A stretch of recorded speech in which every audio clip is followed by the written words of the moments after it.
Tonight we learned that no matter the circumstances, the winner will take it all. This is Grey's Anatomy After Show. Stay tuned. You're tuned in to AfterBuzz TV, the ESPN of TV talk.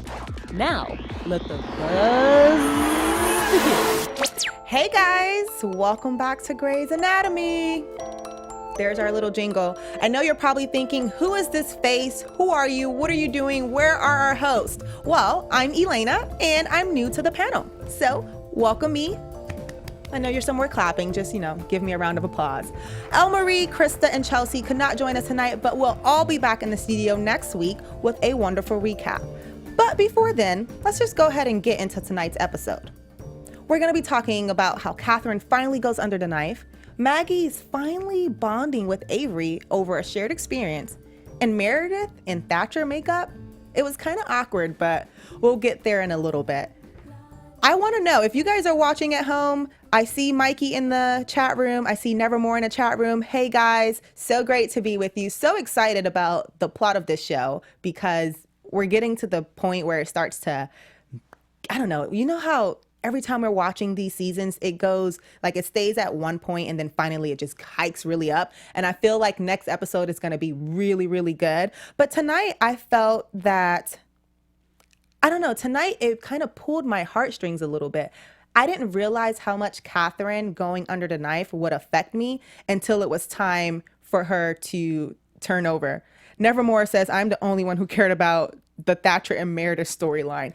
Actually, no, I was here for it. We'll get right into that though. I was totally here for Meredith and Thatcher. Catherine's surgery really had me feeling some type of way, and it wasn't until they almost screwed up her tumor that I started to sweat and almost cry a bit. It was a little nerve-wracking. We saw that she got to plan for the best and the worst, and I mean, would it really be Catherine Fox if she... Okay, pause. Do you guys love how they totally just threw the fox in on us and they didn't even really let us know that they were having this whole name change going on? I remember watching last week and I was like, okay, well, when did she become a fox and not an Avery? Anyway, side tangent. I thought it was so interesting that Catherine Fox planned both what would happen if she died and a party for if she lived tumor free. Who else would literally plan every single detail down to Avery taking over the foundation? Only Catherine Fox. And I love that they brought that aspect into it. I also love that Avery and Catherine, their relationship on this episode, I don't know, it was new. It was fresh. It was something that we haven't seen from them in a while because usually they're going at each other's necks. And it would be on the day that she's gonna get surgery, which again was not a big deal to me. So tell me in the chat if it was a big deal to you. Mikey says that the dancing was everything. That probably was my favorite part about the surgery. I love that they put on, what was the song? Diana Ross, Ain't No Mountain High. And they literally had a dance party. And I'm the kind of fan, when I watch these shows, I think about the actors and the actresses and what the atmosphere was like when they were shooting it. And we haven't really seen much dancing, I feel, since Meredith. Oh my gosh, we haven't seen much dancing just in since season 5. I guess when Sandra Oh left the show, that was the last big dance break. Wow, that just hit me. Thank you for bringing that up, Mikey. I had no idea. Debbie Allen has always been a fox, though, so Tanya says in the chat room, which is hilarious because I feel like they should have just let us know that she was going to make this name change. Anyway, back to the dancing. I love that they played Diana Ross song. I love that it was this big party. I love that it was a celebration and that we didn't get to feel as sad. I think that they went into the surgery with a lot of pride as far as Catherine, Avery, and Richard. But we got to see a side of Amelia and Karasik that we've never really seen. They were scared. And it was kind of uncomfortable. Usually I'm okay seeing doctors or surgeons being scared because I'm okay, they're human. That makes me feel better. I could be a doctor or a surgeon if I wanted to because they're a mess. But Amelia and Karasik being scared was a different kind of uncomfortableness for me. It was just dude, both of y'all are narcissists. Both of y'all are arrogant. Both of y'all are amazing at your jobs. Get it done. Don't make me have doubt in your hands, and don't make me think that it's possible that Catherine may not come up alive. How crazy would that have been had she not woken up from surgery? as she was going under the knife, I kept thinking, okay, what if something goes wrong? What if they paralyze her? What if she doesn't wake up? Because they were so scared to begin with. But it's also interesting to me that the same person who took out Amelia's tumor in her brain, that she now has this relationship with him where they can do the word vomit before going into surgery. Was that interesting to you guys? Like the dynamic between Karasik and Amelia and how friendly they are. It's kind of weird. They're friendly, but they hate each other. And they had to perform surgery on Catherine. I'm just not going to get over that. And I think what was interesting about the surgery is you guys are probably going to hate me for this, but for the first time in a very long time, Amelia made me miss Derek. Usually Meredith or the kids make me think of Derek or miss Derek, but I have never really missed him, even though he was McDreamy. I've never missed him until I saw Amelia stand up and boldly lift her head and take pride in going into surgery for Catherine. It was a moment of, you remember when Derek used to say it's a beautiful day to save lives? It was that moment for me when she stood up. She totally channeled her brother, and I was proud of her for that because I felt that she finally got her stuff together, basically. Like, she's not dragging along the drama with Owen. She finally is like, I am this person. I am sober. I am clean. I'm confident. I'm strong. I can do this. And that made me feel very good. So Mikey in the chat room says, I thought Tom was going to spill about Teddy to Amelia in his word vomit. Well, I thought he was going to bring her up too, maybe that he loves her or something like that. But there's really nothing to spill because their relationship, at least Tom and Teddy, is still, we don't know if they're going to get together. We don't know if they actually really like each other. They do casual flirting, but she's pregnant. And I keep thinking that every time she flirts with him, I'm just like, but girl, you about to have a baby. So how is this going to work? And then I keep thinking about Tom raising Owen's son. It's weird. Like, no, he's a douche. Sorry if any of you really love Tom. I'm going to speak my mind on this panel. Welcome to the world of Elayna. But Tom is a douche, and I am not comfortable with him raising Owen's kid. We have Tanya saying Amelia and Tom slept together. Yeah, they slept together a while ago, but their relationship after that was nothing that we seen tonight. Tonight, they actually bonded without arguing. Like, they were literally on the same page. And then we have Nevermore saying the best part of the episode was Amelia at an AA meeting. So talking about Tom and Amelia and their bravery to take on Catherine's surgery, I want to know how you feel about Tom going into the sanctuary. I believe he went into like the little chapel or the church during the episode, and he started talking to someone named David. I have no idea who David is, and I can't remember if David was ever mentioned, but before Amelia was talking at the AA meeting, I thought that she was talking to either the son that she lost or her brother that she lost, because it seems like they're both talking to someone dead. So if you guys have any inkling at home who David is, please drop it in the chat because I want that to come up. And I wonder if this just means that moving forward, we're going to get a side of Tom that we literally have not seen or have not been privy to, because he never really shows that soft side. So I'm hoping David kind of pulls out the son. I got answers. Lauren G says that's Tom's son who died. Well, what episode? I don't remember that at all. Okay, Lauren, Mikey, and Tanya, fight me. I really do not remember ever David being Tom's son. I feel like I would have remembered that just because I feel like he's so douchey. So that would have gave me something to connect with him over. I wonder if he said it in the bed when Amelia also talked about her son being gone. So I'm going to literally have to go back into my Grey's history here and figure out when that came up. That got me stumped, guys. That's his son? Okay, Devontae say it was never mentioned. Well, if it was never mentioned, how do y'all know? Lauren G says Tom told April about his son David dying in a freak accident. There we go.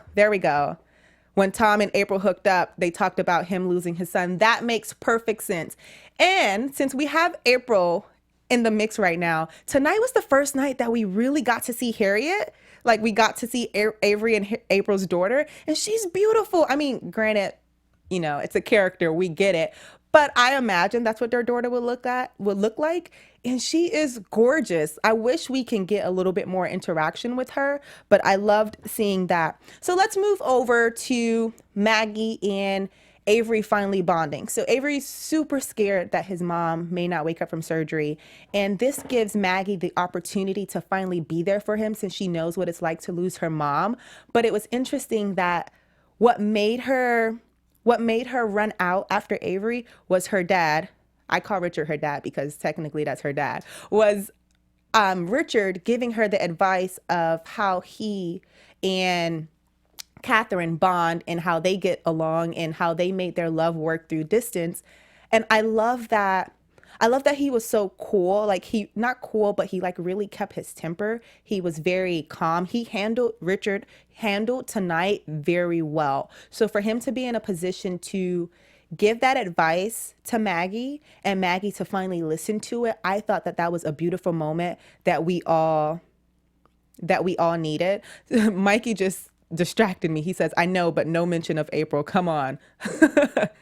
Sorry, I won't bring April back up. But I thought that Maggie taking Richard's advice and really going after Avery was a moment that they needed, because honestly, before tonight, I really just didn't know where they stood. And I'm sure they still are trying to figure it out.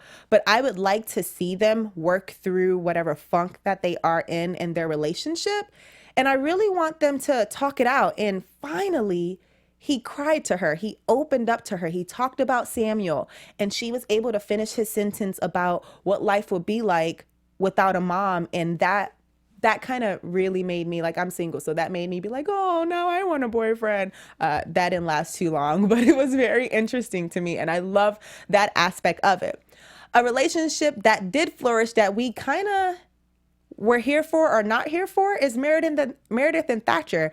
I want you guys to tell me how you felt about that. Like, how did you feel about them finally having a conversation, her arguing at him on his deathbed? It was a little awkward in the beginning, like for them to want to sit in silence, and Meredith usually makes things with her dad pretty awkward. But I do love that Richard dismissed her from the hospital and forced her to go be by his side, because how crazy is it that he dies in her arms? Like, guys, you couldn't do, if you I can't even get it out. You allowed Thatcher to die in Meredith's arms. She's already gone through so much, and she has this estranged relationship with her dad. And it's just so funny that she would be the last one that he sees, that he talks to, and maybe he was holding on through, like, fighting his sickness and waiting for him to have that conversation with her before he actually passed. Maybe he was trying to fight through it. I don't know. But it was kind of awkward to me in the beginning. And then I did love that she got her feelings out. I love that she did not hold back and she did not use his sickness as a way to kind of stand back from him. But I wish we had more time with him. I wish they would have had that conversation, and before he died, even though she told him about the kids, that she could have brought the kids over to him, and they just would have had one more moment. Mikey in the chat room says that it was a full circle ending to that relationship. And it was beautiful. I do love that Thatcher brought up being at the funeral, because I don't even remember him being at the funeral. I think I was just as much of a ghost as Meredith was. I do love that he and Richard built this relationship and kind of became BFFs, like while resolving their issues. So I love the full circle of everything making sense, and them bonding over Ellis and her being a tyrant loony. I loved the fact that Lexi came up. I love that they hashed out a lot of issues. I just really wanted them to do more with their relationship. But y'all, okay, this is what I was not ready for. I was not ready for Meredith to drop the bomb about Maggie while Thatcher was on his deathbed. I mean, I knew he didn't know, but I didn't really know that he didn't know. You know what I mean? Like, it never came up. They never talked about it. Meredith never mentioned it to Thatcher. Nowhere in the episodes did we think that Thatcher knew about Maggie. However, I think I felt like he might have known. He had to have known something. Maybe Richard told Thatcher about Maggie. I don't know. But when she was like, oh yeah, Richard and Ellis made a baby and et cetera, I was like, girl, he is already about to die. Like, you want him to have a heart attack on his deathbed? That really blew me away. I literally wrote in my notes, wait, what did I write? I said, damn, found out about Maggie, ... LOL, ha ha ha ha. Like, that literally shook me. I don't know, that made me, can you imagine your wife having cheating with another doctor, and then on your deathbed you find out that they had a baby? Ellis was up to no good. Nevermore in the chat says, I like that Thatcher was okay with the fact that Ellis and Richard had a kid. I mean, but would you call that okay?